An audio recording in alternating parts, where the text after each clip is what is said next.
Mesdames et messieurs, nous allons écouter un peu aujourd'hui l'actualité ivoirienne. Qu'est-ce qui se passe actuellement en Côte d'Ivoire? Restons branchés.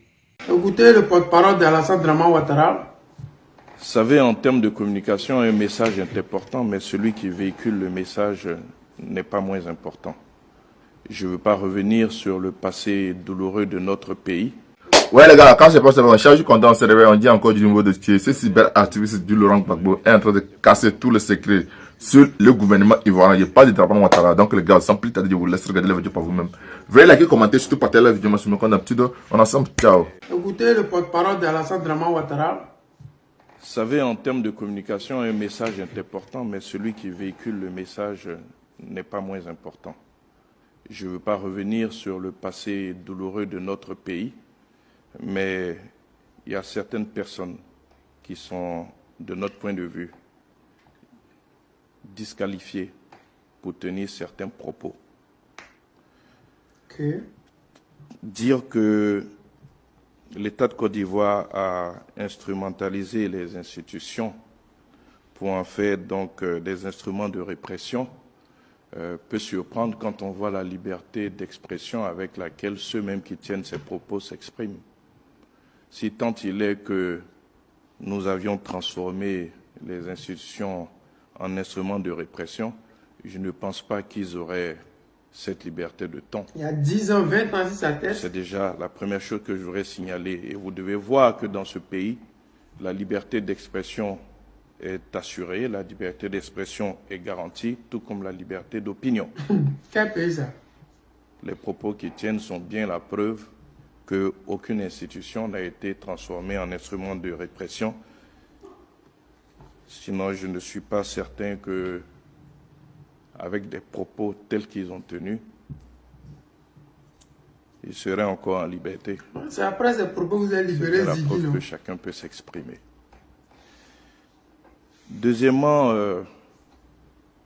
quel commentaire faire sur le fait d'avoir traité l'État de Côte d'Ivoire comme État hors la loi? Ben, c'est le commentaire que j'ai fait en début. Quand vous avez été vous-même hors la loi, c'est un peu l'hôpital qui se moque de la charité. La seule chose que je peux demander, c'est que nos frères du PPAC, puisque c'est d'eux qu'il s'agit, vous avez dit que c'était au cours d'une de leurs conférences de presse, aient un discours apaisant. La Côte d'Ivoire a trop souffert des divisions. Ça On sera sait pire ce encore que après leurs votre discours et leurs actes ont provoqué dans ce pays en 2010. Il y a eu des Ivoiriens épris de paix qui ont espéré que leur retour serait un gage de la Écoutez paix, bien la partie là. qui ont estimé que la paix ne pouvait se faire sans eux. Le chef de l'État a tout fait pour qu'ils rentrent.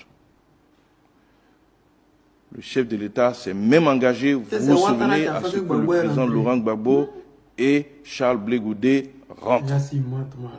Parce que beaucoup d'Ivoiriens estimaient qu'il était important qu'ils viennent pour contribuer à la paix. Je leur demande de penser à ceux qui ont mis leur espoir en eux. Parce qu'en même temps que beaucoup estimaient qu'on ne pouvait faire la paix sans eux et espéraient qu'une fois rentrés, ils allaient contribuer à la consolidation de cette paix, beaucoup d'Ivoiriens étaient sceptiques et estimaient qu'ils n'avaient pas changé, ils ne pouvaient pas changer. Je leur demande de ne pas donner raison aux Ivoiriens qui étaient sceptiques. Je leur demande de ne pas décevoir ceux qui ont espéré que lorsqu'ils allaient rentrer, ils allaient contribuer à la consolidation de la paix. Voilà la seule chose que je peux dire. Voilà le seul commentaire que je peux faire. Je leur demande de ne pas donner raison à Amadou Kourouma, écrivain ivoirien. Le porte-parole du gouvernement d'Alassane Draman Ouattara. ces étrangers, ces envahisseurs, ces imposteurs qui sont à la tête de notre pays. Parce que un enfant de la Côte d'Ivoire, pour la paix, est allé permettre à des étrangers d'être candidats à une élection présidentielle ivoirienne. Dans la vie, je l'ai dit souvent dans mes vidéos, tous ceux de près ou de loin, d'une manière directe ou indirecte, ont permis que ces étrangers-là soient à la tête du pays, ont payé. Le président Laurent Gbagbo a passé près de 10 ans hors du pays. Passé près de 8 ou 7 années en prison. Parce qu'un jour, le président sud-africain d'alors avait dit que si vous faites de cet étranger-là ivoirien, ça ne va rien vous enlever, il ne peut pas vous gagner dans les élections. Et c'est la réalité. Ouattara ne peut jamais gagner le président Laurent Gbagbo, ni même Bédié, dans aucune élection en Côte d'Ivoire. Mais le vrai point, c'est que ils avaient leur projet à eux. Ce n'était pas d'aller aux élections, c'était juste de prendre le pouvoir par les armes. Lui donner une alibi solide pour lui permettre d'être là où il est aujourd'hui. Et l'alibi était tellement solide que aujourd'hui, on ne peut rien dire. Parce que si vous avez permis qu'il soit ivoirien et qu'il soit candidat à une élection ivoiro-ivoirienne, c'est évident qu'il nous nargue en disant que nous ne voulons pas la paix et que c'est nous qui avons créé le trouble en Côte d'Ivoire.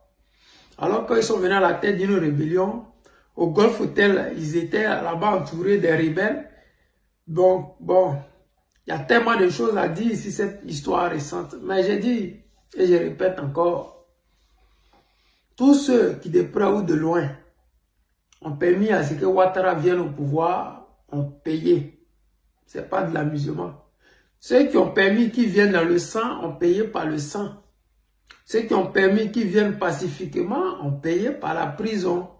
Et le président Laurent Gbagbo fait partie de ceux-là. Même si, dans sa volonté d'avoir la paix, de trouver la paix, d'obtenir une paix juste pour la Côte d'Ivoire et pour les Ivoiriens, de permettre aux Ivoiriens d'évacuer à leurs occupations sans être stressés, parce que quand Ouattara était dans l'opposition, le pays était divisé en deux, on ne pouvait pas aller au nord de la Côte d'Ivoire et nous n'étions pas loin d'avoir la sécession. Mais souvent, il y a certains même qui se disent pourquoi on n'a pas accepté cette sécession-là pour qu'enfin nous puissions vivre heureux. Parce que les Djoula, ils nous empoisonnent l'air, vous ne pouvez même pas imaginer. Imaginez un instant qu'on décidait à l'époque de leur donner le nord là et qu'ils prennent pour faire ce qu'ils veulent. Aujourd'hui, nous serions tranquillement en Côte d'Ivoire. Le pays serait en train de prospérer et nous serions heureux.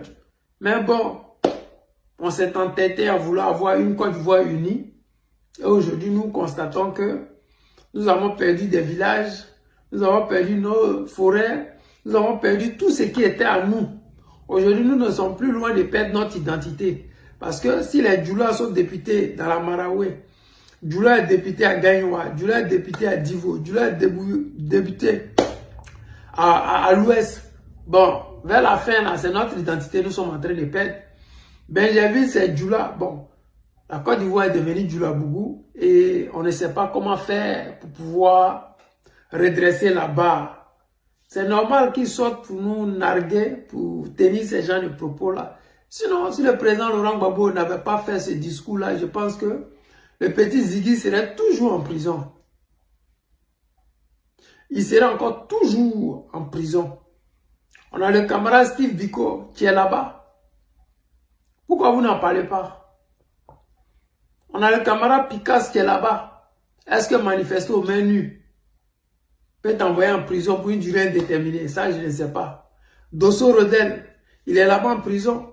Il a même perdu sa mère quand il était en prison. Ils ne l'ont même pas libéré pour venir voir sa mère. C'est la magie.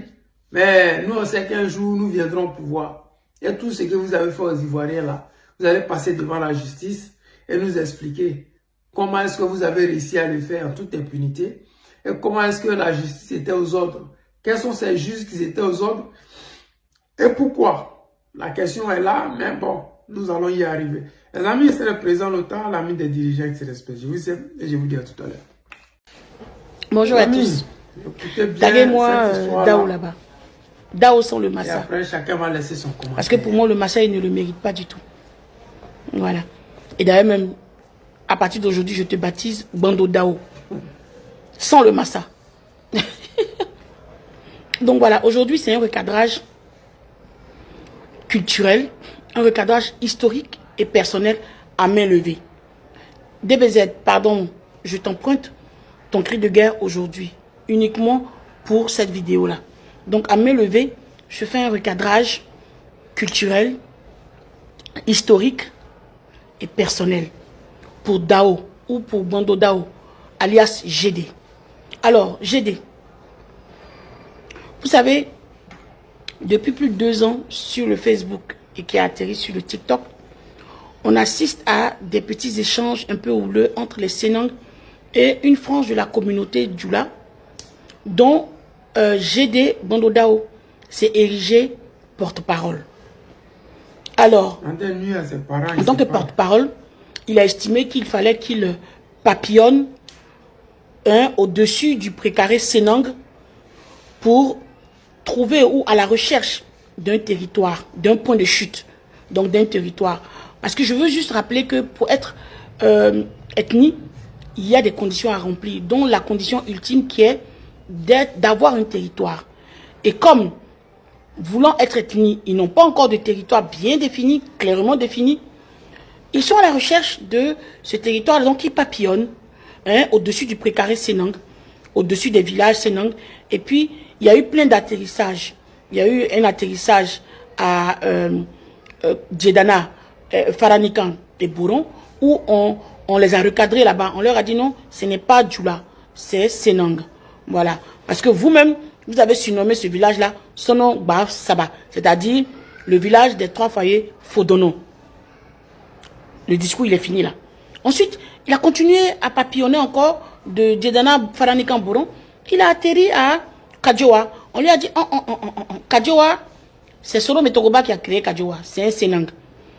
Il s'est décalé, il a créé Punja à côté pour laisser la place aux étrangers qui commençaient à devenir beaucoup là-bas. Donc, qu'est-ce qu'il a fait? Il continue quand même d'aller adorer ses ancêtres là-bas. Ça veut dire que c'est Senang. Il a continué encore. Quand il a été recadré une seconde fois, il a continué encore. Il est passé par Kong, par Wangolo, par plein de trucs. À Kong, on lui a rappelé que les autochtones là-bas de Kong ne sont pas Djoula. Hein. Ce sont les Mioro, les Palaka ou Falafala et les Bé. C'est ceux-là qui sont les autochtones de Kong. Donc, comme ça. Après une énième déroute, il a fini par chuter à Kanyene, qui est son village. Et donc, il arrive à Kanyene et avec défiance, il lance le défi, pour risque de me répéter, il lance un défi au Senang. Depuis 2 ans, il nous lance un défi. Lequel? Premièrement, quand on lui prouve qu'il n'y a aucun village qui est plus âgé que Kanyene dans la Bagoué, parce que pour lui, il estime que Kanyene est le plus vieux village. Deuxièmement, qu'on lui justifie qu'eux ne sont pas autochtones. Parce que pour lui, Kanyene là, c'est pour les Djoula, c'est un village Djoula qui a été créé par des Djoula, qui n'a pas été installé par des Senang. Pourquoi? Parce que vu que les autres points de chute, pour les autres points de chute, il a été dérouté, on lui a fait connaître la vérité des faits historiques. Là, Kanyene, il nous lance le défi. Et comme nous, les Senang, nous sommes des tigres, nous affirmons notre tigritude en observant. On s'est dit, bon, on ne va pas suivre le mouvement parce que c'est lui qui donne le là. Non, c'est nous qui donnons le là. Donc, on ne suivra pas son mouvement. Ça ne nous intéresse pas parce qu'on estime que nous, tout ce qui se trouve dans le précaré Senang là, c'est Senang. Il n'y a pas à discuter. Il n'y a pas à tergiverser. Donc, on a laissé courir. Donc, pendant 2 ans, voilà, c'était la défiance arrogante, de la défiance irrespectueuse vis-à-vis des Senang, de la défiance insultante même. C'est-à-dire que chaque fois qu'il prenait la parole, il nous lançait ce défi-là. Venez justifier, on va avoir quelque chose. D'accord? Nous, on s'est dit, bon, au bout d'une énième sortie il y a quelques semaines, on s'est dit, bon, d'accord, on va tester quelque chose. Qu'est-ce qu'on a fait? On a pris notre bâton de pèlerin. On est allé même à Kanyene même. On a interviewé le chef de Kanyene. Son chef de village, Djoula, on l'a interviewé en audio. Et le chef du village a été très clair. Il a dit, quand on a quitté le Mali là, on est arrivé à Bando. On cherchait les terres pour s'installer. Et ce sont les gens de Bando qui ont pris nos mains et qui sont venus nous dire, bon, asseyez-vous ici, là. Ici, là, c'est le village de la Terre Rouge. Ce sont nos terrains, ce sont nos terres. Ce sont des Tarafolo. Ils ont dit, bon, nous, en tant que Tarafolo, ou le Tartinien né, installez-vous ici, ce sont nos terres. Donc, installez-vous là. C'est le chef de village, Djoula, de Bando Dao, alias Gédé. C'est lui-même qui a dit ça. Et on ne s'est pas arrêté là. Parce qu'on a estimé qu'ils pouvaient encore discuter. Ouais. On est allé voir le chef de village de Bando. Le chef de village de Bando est venu. Il a confirmé. Et il ne s'est pas arrêté là. Le chef de village de Bando nous a fait savoir que avant d'installer les Djoula à Kanyene, eux, ils ont levé un vogo. Donc un campement. Il y a des gens qui étaient là-bas déjà. Ils ont dit aux gars là, bon, allez-y ailleurs. Parce que il a délimité un territoire tout autour de Kanyene, un large territoire jusqu'à Bando qui leur appartient. Ce sont leurs terres, ce sont les Tarafolo de là-bas, de cette zone-là. Vous voyez? Bon, vu que les choses ont été expliquées de cette façon-là, nous on est venus, on dit bon, ah bon, voilà, GD, voilà les nouvelles qu'on a, les nouvelles fraîches. Ton chef de village a parlé, le chef de village de Bando a parlé. Bon, alors que toi, depuis 2 ans, tu nous fais savoir que c'est pas Senfo qui vous a installé que Kanyene est Djoula. Pourtant, Kanyene même de son nom là, ça veut dire terre rouge. Kanyene de son nom là, c'est un nom Senfo, ça veut dire terre rouge. Tu dis que Kanyene là, c'est Djoula. Ok. Maintenant, nous, on te demande pardon. C'est nous, maintenant, on te lance notre défi. Parce que depuis 2 ans, tu as lancé le défi. On ne t'a pas parlé. On a relevé le défi. Maintenant, nous, à notre tour, là, il faut venir relever notre défi. On va avoir quelque chose. Il faut venir faire une interview avec ton chef de village. Où vous allez expliquer que vous êtes autochtone de là-bas, propriétaire terrien de cette zone de Kanyene, des terres de Kanyene. Où vous allez expliquer votre relation avec Bando. Je suis gentil. Hein, j'ai dit. Bando Dao. Ah, oui, pardon. Hein. C'est notre défi à nous, les Sénans. On te demande pardon. Pas les Ivoiriens. Wallahi Bilay. Pour toi-même, pour vous paraphraser. Si tu relèves ce défi-là, je te remets le massa. Wallahi Bilay. Tu relèves ce défi, je te remets le massa. Fais interview à ton chef de village. Expliquez-nous, justifiez, confirmez que vous êtes les propriétaires terriens de Kanyene. Personne ne vous a installé. Comme tu aimes bien faire ton discours là. Et puis comme tu sais bien interviewer les chefs. Et puis expliquez-nous la relation que vous avez avec Bando. Si tu as fait ça là, je te remets le massa. En tout cas, c'était un recadrage historique et culturel à main levée. Tu as bien fait. C'est pas par là, ouais. Je voulais juste qu'on clarifie les choses. Parce que il y a un moment donné, il faut remettre l'église au centre du village. On laisse courir les choses alors que c'est pas encore très cadré. Donc, remettons l'église au centre du village. Cette vidéo-là, elle sert à ça. Taguez-moi Bando Dao, alias GD. Et puis, passez-lui le message. On l'attend. Faut pas, il va se cacher derrière d'autres choses. Hein. On n'a qu'à venir nous justifier maintenant. Juste rappeler que quand on nous crie, oui, venez nous déloger, c'est pas que c'est pas possible, hein, mais le Sénat n'a pas que ça à faire. Lever les villages, là, c'est pas ça, c'est pas notre rôle, c'est pas notre travail. Je voulais juste rappeler ça.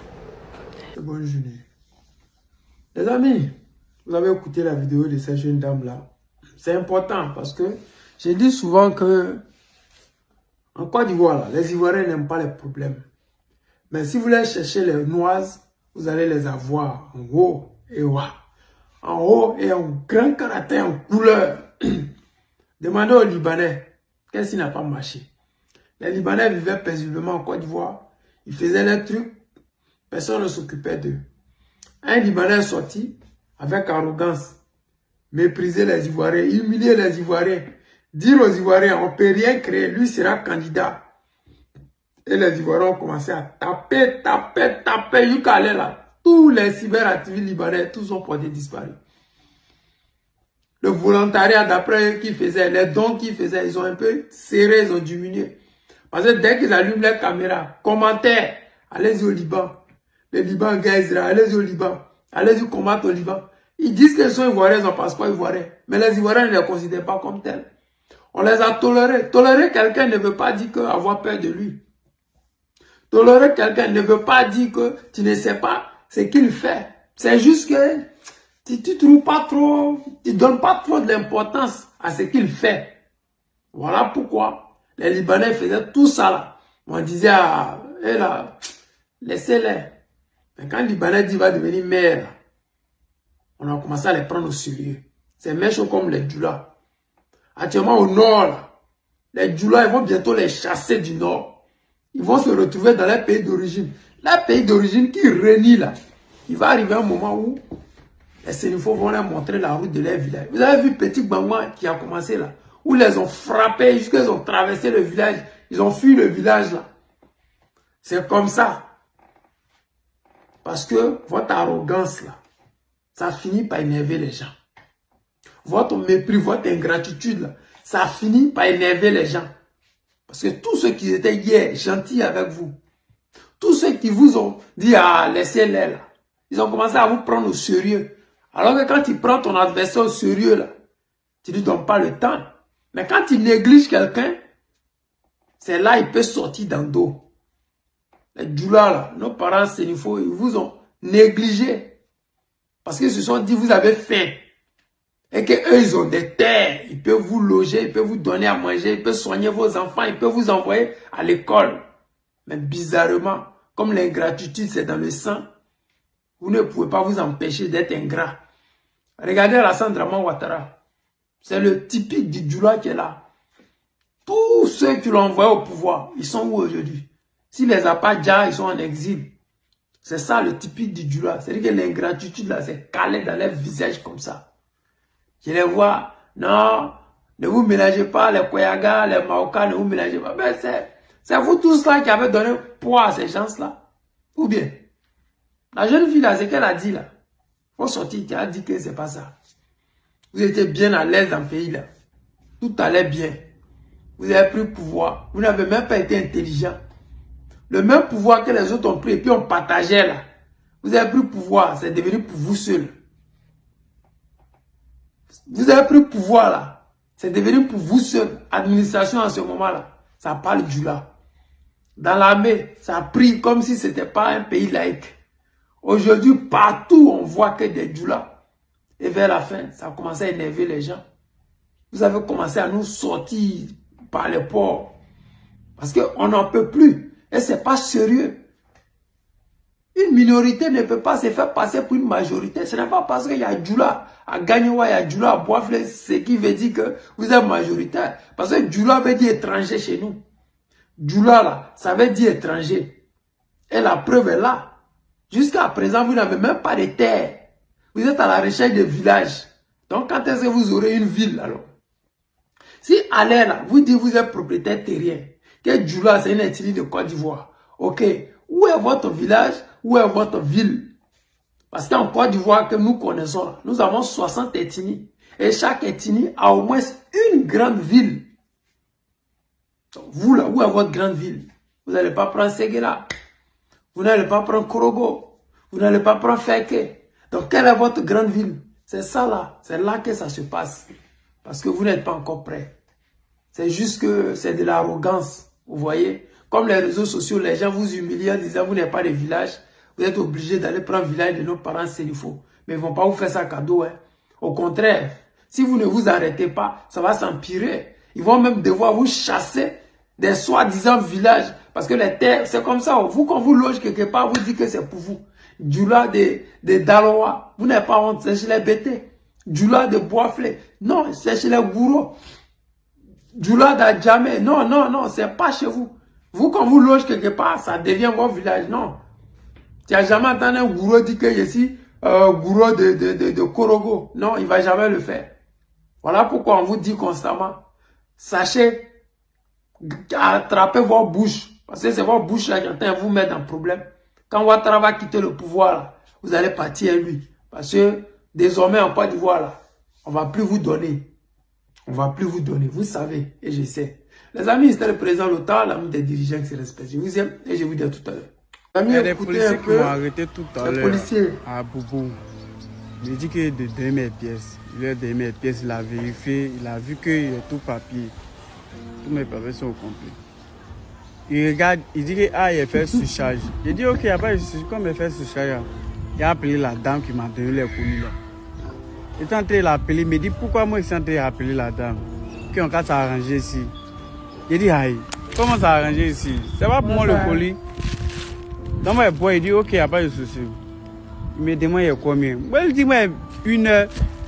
Il me dit non, que lui veut pas 1 heure. Lui veut 5 heures. 5 heures, 5 heures. Il dit aïe. Non. Il dit qu'on essaie de vous aider, vous ne voulez pas. Il prend la moto avec son fourrier. Il dit ok, il n'y a pas de souci. Il me dit de descendre. Je suis descendu de la moto. Et le baril qui était derrière, c'est lourd. Donc il ne peut pas descendre. Donc il était obligé de m'arrêter pour que la moto soit en équilibre. Je me suis arrêté sur la moto. Il a donné mes papiers à un autre. L'autre est venu. Il me dit tu as combien? Moi je dis il y a 1 heure. Il dit non. Il a donné mes papiers à un autre encore. L'autre est venu. Il dit tu as combien? Moi je dis il y a 1 heure. Il dit il a rien. Il dit ah faut donner. Il a dit, ah, faut m'aider, on met ça sur grand cal, il allait faire retrait, bas, il est envoyé. Donc, je suis descendu, donc du coup là, pour soulever la moto, le barrage qui est derrière, est très très lourd. Donc pour soulever la moto, c'est très lourd. Tu es obligé de lui dire, ah, faut m'aider, on met la moto sur grand cal. En temps de mettre la moto sur grand cal, il voit, lui-même, il n'a pas force. Il n'a pas force. Là, du coup, là, il dit ok, c'est bon, il faut laisser partir. Il faut partir tes problèmes. Policier d'Abidjan. Policier. Ça fait rire, mais c'est la réalité. Quand je dis souvent dans mes vidéos, en Côte d'Ivoire, ils ont banalisé la corruption. C'est-à-dire que c'est une manière de légaliser la corruption, quoi. Maintenant, on dit qu'il ne faut plus faire ça, là. Où est la vidéo du jeune? L'État, là, ils sont, gouvernement de Côte d'Ivoire, son procureur, là, ils sont complices de ce que les policiers font. Je ne sais pas si on donne les recettes aussi, mais sérieux, ça ne s'est pas encore arrêté. Il n'y a même pas plus longtemps que hier ou un cas là. J'ai vu encore une autre vidéo où les jeunes, les bacs ont garé, ils sont allés donner 1000 francs aux policiers, ils ont mis ça dans les trucs là. C'est-à-dire que la même chose pour laquelle ils ont radié 2 ou bien 3 de les gars là. C'est la même chose, tu continues encore. Lui, il a fait une vidéo seul. Imaginez un instant que il y avait quelqu'un qui était dans l'appareil qui filmait l'action. Si le petit avait de la liquidité sur lui qui leur donnait. Vous voyez, c'est-à-dire que vous-même, vous ne vous aidez pas, quoi. C'est bizarre, mais bon. Je suppose que vous tous vous travaillez ensemble, vous devez vous comprendre. C'est la réalité. Parce que si il doit servir à tout moment et à chaque moment, vous n'allez pas pouvoir travailler. Parce qu'une moto, ce n'est pas une voiture. Si toi, tu ne peux pas soulever le bagage, si 2 personnes ne peuvent pas soulever le bagage que toi, tu as porté, mais tu devrais dire même Dieu merci que le policier t'a dit, va avec tes bagages.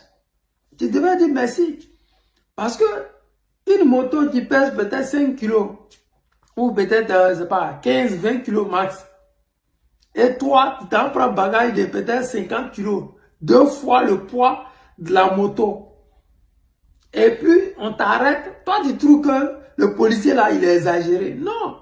Tu dois même prier Dieu que tu puisses croiser encore davantage de policiers comme lui qui sont compréhensibles et qui tolèrent. Parce que là, le policier t'a toléré. Il faut qu'on se dise la vérité.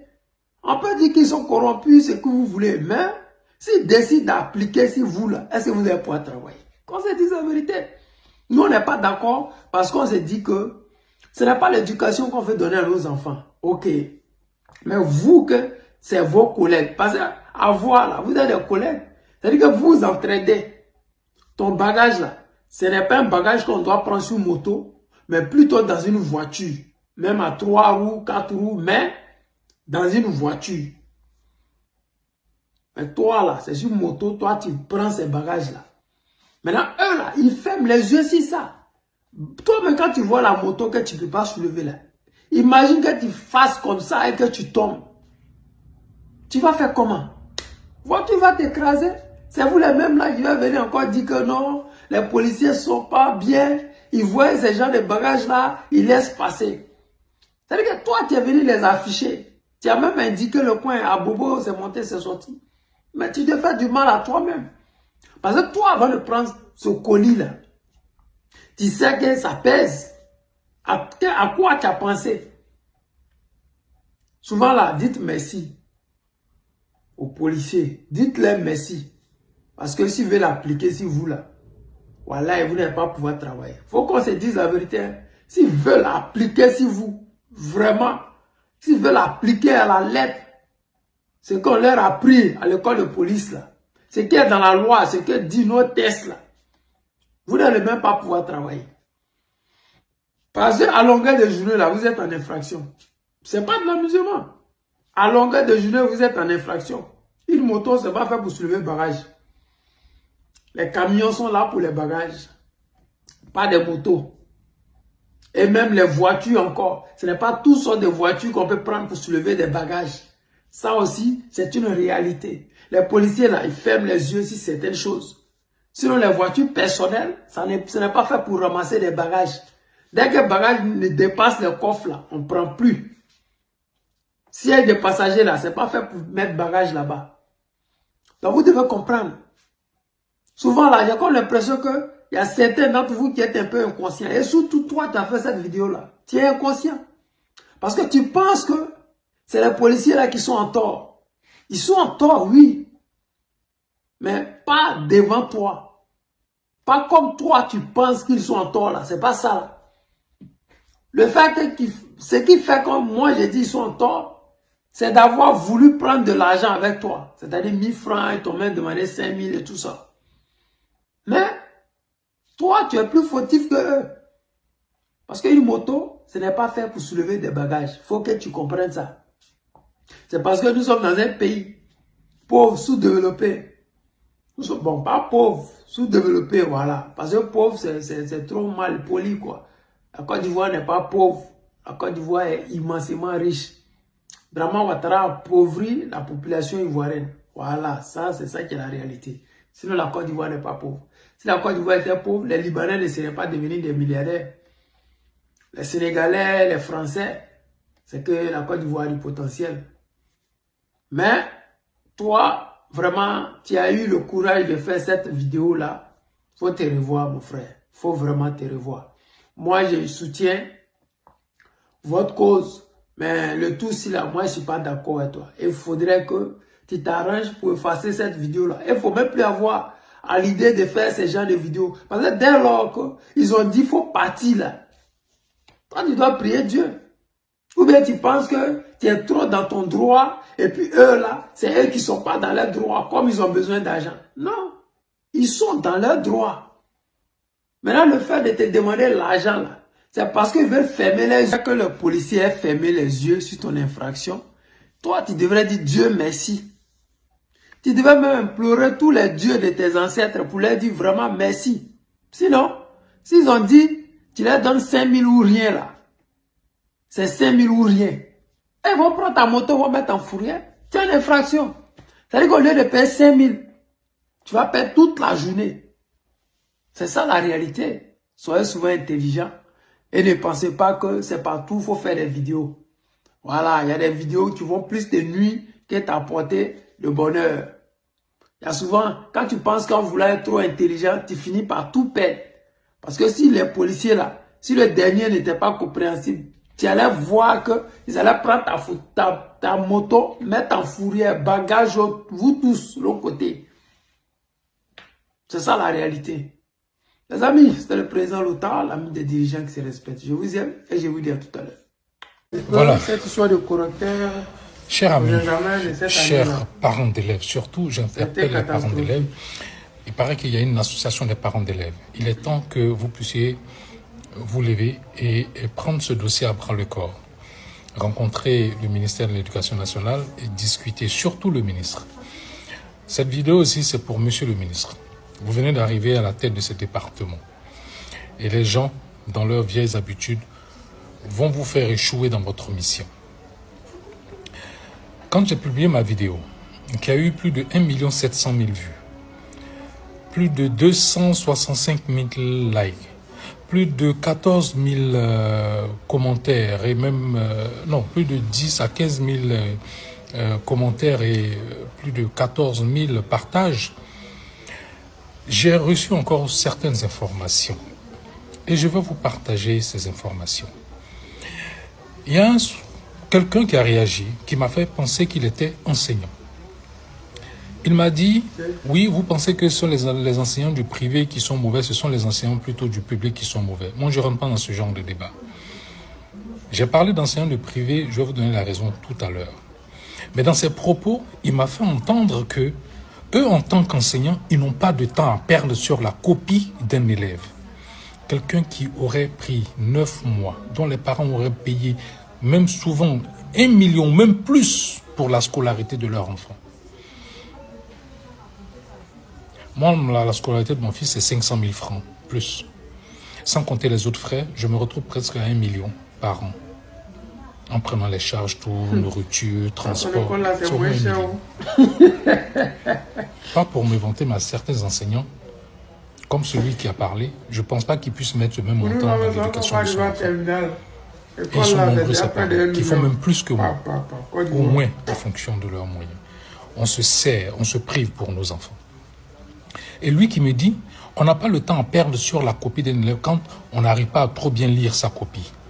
Ça veut dire qu'on vient, on regarde, il voit que l'enfant a écrit d'une certaine manière, il est énervé, il barre, il donne une note et il est parti. Un autre qui vient, lui, tellement je ne suis pas, je vais dire, un habitué de ces captures d'écran, de faire ceci, mais j'aurais dû le faire. Et ça se trouve, si vous fouillez, vous allez voir peut-être la vidéo d'un vieux, un enseignant qui a du mal même à s'exprimer, comme s'il bègue ou je ne sais pas, qui parle relâché, je vais dire, qui dit que nos élèves, que nos enfants sont nuls à l'école. Il va même jusqu'à insulter les parents. Que si les parents réagissent de cette manière, ne soyez pas surpris que les enfants échouent au bac ou soient nuls comme leurs parents. Regardez la profondeur, regardez le niveau dégradant de sa réaction. Et qui dit qu'à la fin de chaque trimestre, les élèves les côtoient, les élèves les interpellent. Monsieur, donnez-nous plus de, mettez des plus sur nos moyennes. Donc, vous mettez des plus sur les moyennes des élèves, sachant qu'ils n'ont pas le niveau. Mais qui est dangereux entre vous et l'élève? Est-ce l'élève qui vous commande? Et il va plus loin en disant que en classe, les élèves trichent. Donc, à l'examen, ils n'ont pas le temps de tricher. Donc, les élèves trichent tout le temps, toutes les 12, 13, 14 de moyenne, ceux qui sont bons dans les matières, ils trichent tout le temps. C'est pas vrai. Donc, que les élèves trichent, et donc à l'examen, ils n'ont pas le temps de tricher, c'est pour cela qu'ils ont ces moyennes. Tout ça pour se cacher derrière leur inconscience, parce que parmi les enseignants, que ce soit du public qui ont corrigé, même du privé qui ont corrigé, il y a des professeurs conscients, des enseignants conscients et il y a des enseignants inconscients. C'est pour cela que dans une corporation, il y a toujours des brebis galeuses. Et vous le savez. Parce que comment comprendre qu'un enseignant puisse draguer son élève qui est comme sa fille et sortir avec elle et même lui faire du harcèlement sexuel, du chantage, son corps contre des notes. Ça ne vient pas des parents d'élèves. Ça vient pas des élèves, mais ça vient de vous enseignants, de certains enseignants. C'est pour dire que votre corporation, là, il y a des brebis galeuses qu'il faut extirper. Et j'en appelle à on va dire la loyauté et au bon sens des autres enseignants qui savent, qui sont informés, et même des élèves. Dénoncez ces genres de professeurs. Enregistrez-les avec vos téléphones et même partagez, de telle sorte que cela soit extirpé on va dire, du tissu du système scolaire. C'est vrai. Troisième, je vais vous partager une collante d'une élève. Vous allez voir, je crois que je la mets tout à l'heure. Une élève de la terminale D qui a passé ses 9 mois en train de faire cours, renforcement, qui va au bac, terminale D. Donc, soit elle a fait la seconde C, première D, terminale D. Regardez, qui va au bac et qui a 0 dans toutes les matières, sauf l'EPS où on lui donne un 7. Donc, elle se retrouve à 7 sur 400 points. Vous trouvez ça normal? Ça, c'est la faute des parents? Ça, c'est la faute des parents. Regardez le niveau d'inconscience. J'ai mon grand frère qui est aussi du corps enseignant, mais qui m'a donné des révélations. Quand il était au secrétariat pendant des années, il a dû lui-même abandonner le secrétariat pendant les corrections ou même le rapport des notes, parce qu'en même temps, il est très bon en informatique, qu'on donne à un élève qui passait le CEP, il a des bonnes moyennes dans tout, expression, ainsi, tout. Et en dictée, l'élève vient avoir 0. Il mettait les notes, il met le 0, au moins il veut valider, il est interpellé, il dit attention. Parce que tout va vite, donc souvent on met des... Il se retient, il dit non, revoyons cette copie. Et certains qui disent, oh non, on a déjà fini, c'est bon, même l'enfant a eu son bac, et l'enfant a eu son CEP, passons. Il dit pas question. L'inspecteur dit, je suis d'accord avec lui. Et on recalcule, on prend la feuille de l'élève, on corrige sa dictée, on lui avait donné 0 en dictée. L'enfant a eu 18 en dictée. Regardez comment on aurait détruit, même s'il a eu le CEP. Et cela s'est avéré avec certains élèves du bac. Certains attendaient ou voulaient avoir la mention pour leur orientation. Ceux qui veulent aller à Yamoussoukro ou dans certaines écoles, on a besoin de certaines moyennes dans certaines matières. Ils ont certes eu le bac, mais dans leur matière spécifique où ils voulaient des mentions, ils étaient venus chercher la mention, on leur a donné des notes catastrophiques. Ça les a coulés. Ces enfants ne pourront plus aller. Ils ont le bac, mais ils ne pourront plus aller où ils veulent. On brise leur avenir. Au nom de quoi? Au nom d'une inconscience professionnelle. Au nom d'une méchanceté. Au nom d'un gain d'argent. Parce que il faut travailler vite. Il faut corriger beaucoup de copies pour avoir de l'argent. Et je me suis rendu, comme je l'ai dit, dans ces structures où on reconnaît que les élèves ont mal corrigé et que les enseignants ont mal corrigé. Mais on ne peut rien parce que leur fameuse loi dit quand c'est fait, il n'y a plus de recorrection. Pourquoi on ne ferait pas comme le système français, si c'est eux qu'on copie? Permettre aux élèves de reprendre. On va nous parler dans le système de rattrapage. Mais le système de rattrapage là, coule les élèves avec l'inconscience de certains enseignants. Soit vous revenez à la double correction, ou remettez les copies simplement. Oui. L'élève ira voir à l'ENS. Pour le concours de l'ENS, ça se fait. Il paraît. Donc remettez les copies pour que les élèves voient où ils ont fauté avec leur professeur pour qu'ils retravaillent là-dessus. Mais non, parce qu'on sait que si on donne, là, on va découvrir. On va découvrir tout ce qu'ils ont fait de mauvais, de méchant. Et comme solution, je pense qu'il faut demander à chaque correcteur d'écrire son nom, signer les copies, le lot de copies qu'il prend. Toutefois qu'il y aura un problème, c'est lui qui est rappelé. S'il doit être renvoyé pour cette incompétence, il sera renvoyé. Parce qu'il n'a pas droit à ce système. Il n'a pas droit de donner cours, il n'a pas droit d'enseigner. Et je vais terminer sur ça. Monsieur le ministre, prenez vos responsabilités. Vous allez dire, cette année, c'est déjà fait, c'est fait. Mais on a brisé l'avenir de beaucoup. Pourquoi pendant près de 20 ans, le niveau du bac en Côte d'Ivoire, c'est autour de 30, 40. Pourquoi on ne peut pas dépasser? Est-ce que vous pensez que les élèves sont nuls et on nous fait croire que dans les lycées, les écoles privées qui sont venues aider le gouvernement, on donne des notes de complaisance? Non, c'est méchant de dire ça. C'est comme si ces élèves-là ne valent rien. Vous pensez que nos élèves ne valent rien? Non. C'est trop. Un élève qui ne connaît rien ne discute pas sur sa note. Ah, c'est vrai. Mais un élève qui est sûr de lui, parce qu'on peut être sûr de soi, quand il finit, il dit, ici, si je n'ai pas tel moyen, j'ai tant, mais je ne peux pas descendre. Et il se retrouve en dessous. Il faut faire confiance à nos enfants. Ils sont aussi compétents et talentueux. Monsieur le ministre, prenez vos responsabilités. Regardez cette collante.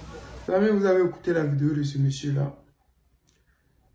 Dans la vidéo que j'avais mis, j'ai vu des commentaires de certains, je ne sais pas, professeurs ou étudiants qui ont peut-être eu à corriger. Moi, je vous ai dit dans la vidéo que cette vidéo-là n'est pas faite contre vous. Voilà. Il ne faudrait pas que vous vous sentiez visé. Non, vous ne devrez pas vous sentir visé par mes propos ou par les propos de tout autre parent d'élèves qui est en train de contester.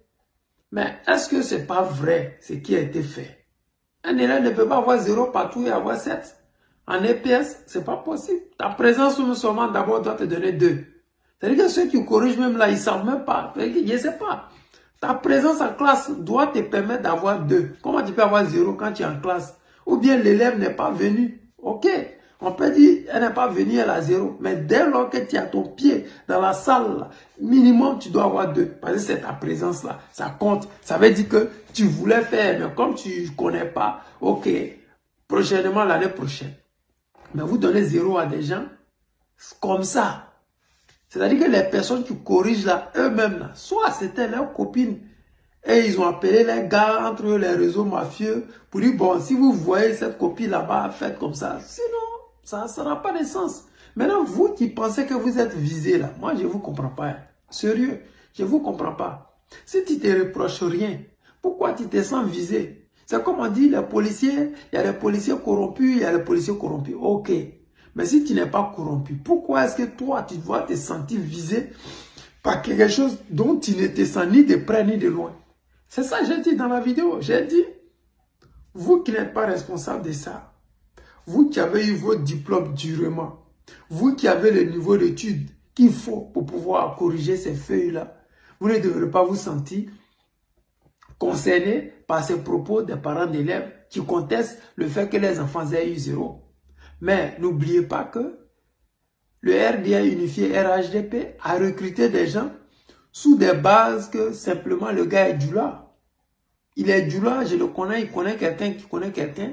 On dit, bon, il y a un réseau pour corriger les feuilles. Voici ça. Hier, j'ai parlé de ça. Si l'enfant écrit mal, il faut lui donner telle note. S'il écrit bien, donne-lui telle note. Et c'est comme ça. Le gars, il ne prend même pas la peine de lire la feuille de l'enfant. Mais comme on lui a dit que si l'enfant écrit mal, il faut lui donner 0. Donc, ils mettent 0 et ils avancent. Ils sont là pour faire de l'argent. Parce que l'argent qu'il va avoir là, il va aussi donner pour le bureau. Ils vont se partager. Mais sérieusement, est-ce que vous allez vous partager l'avenir des gens? Non. Donc, vraiment, vous qui vous sentez menacé par mes propos et les propos de certains parents, ne le faites pas parce que vous avez vu, j'ai fait un post hier d'une dame qui m'a envoyé ça. Et qui a dit, son enfant, elle-même est choquée. Comment est-ce que c'est possible? Vous voyez, ce n'est pas que l'enfant il est bête, ce n'est pas que l'enfant il vaut rien, mais c'est juste que celui qui corrige là, peut-être, il n'a pas le niveau, il n'a pas le niveau. Mais quand quelqu'un n'a pas le niveau de faire quelque chose, c'est comme tu prends un élève de, je sais pas, je sais pas, des troisième pour aller corriger les feuilles des gens de BTS ou bien, je sais pas, man, le gars n'a pas le niveau, il n'a pas le niveau. Tu prends pas un élève de CM2 pour aller corriger les feuilles de bac des gens, il n'a pas le niveau. Il ne sait même pas de quoi ça parle. Il regarde seulement les écritures, il met 0 là où il faut. Si l'écriture, lui, le plaît, il met la note qu'il faut. Mais sérieux, est-ce que c'est dans ça qu'on va rester? Il faut que les gens puissent dénoncer. Donner l'opportunité aux gens de dénoncer. Et ce qu'il a dit, et je vais terminer par là, il a dit que chaque enseignant ou tous ceux qui vont corriger les feuilles, ils écrivent les noms.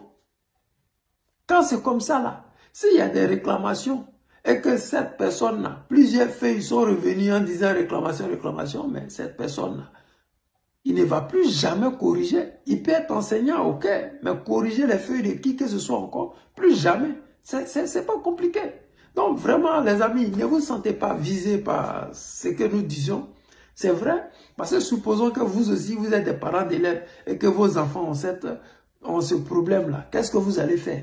Vous n'allez pas dire que c'est parce que c'est vos collègues que vous n'allez rien dire. Non, il y a eu des dames qui eux-mêmes étaient au secrétariat et qui ont même dit que ce n'est pas normal. Alors, cela ne veut pas dire qu'elles sont nulles. Parce que dans la vidéo du gars, il a dit que le professeur a traité les parents d'élèves de nuls, tout ça. Alors que vous avez vos collègues professeurs aussi qui ont leurs enfants qui ont échoué. Parce que d'autres collègues ont mal corrigé ou d'autres personnes que le gouvernement RDR aurait recruté parce qu'ils sont du là.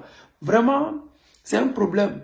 Et je veux que tous les parents d'élèves puissent aller croiser le ministre et qu'on leur remette les feuilles pour voir. Si on doit recorriger, qu'ils le fassent. Mais vraiment, les gars, revoyez ça. Les amis, c'est le président de l'OTAN, l'ami des dirigeants qui se respectent. Je vous aime et je vous dis à tout à l'heure.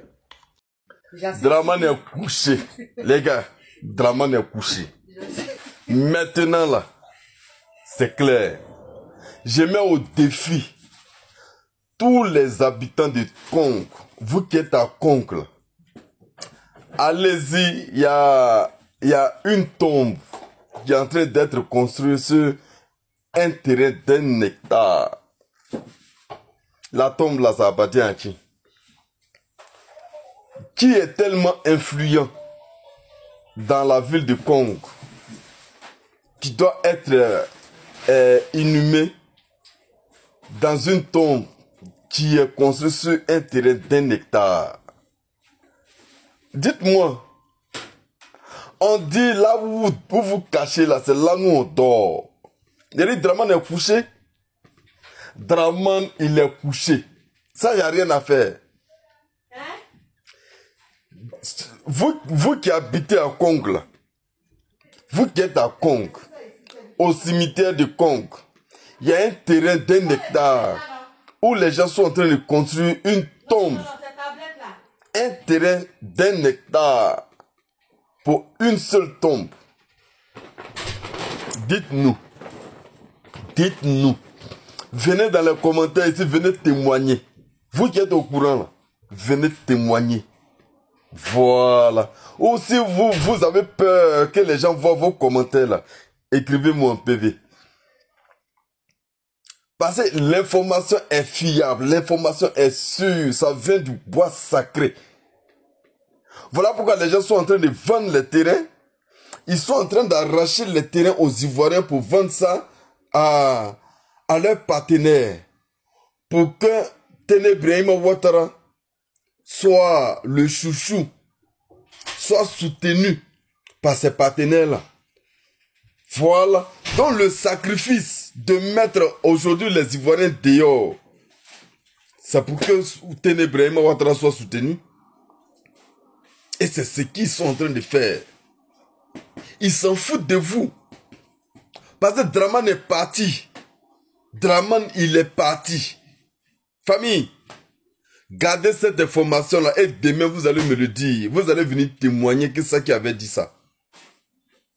Il ne lance pas les paroles en l'air. Quand je dis quelque chose, c'est parce que je suis sûr de ça. Merci de partager l'information.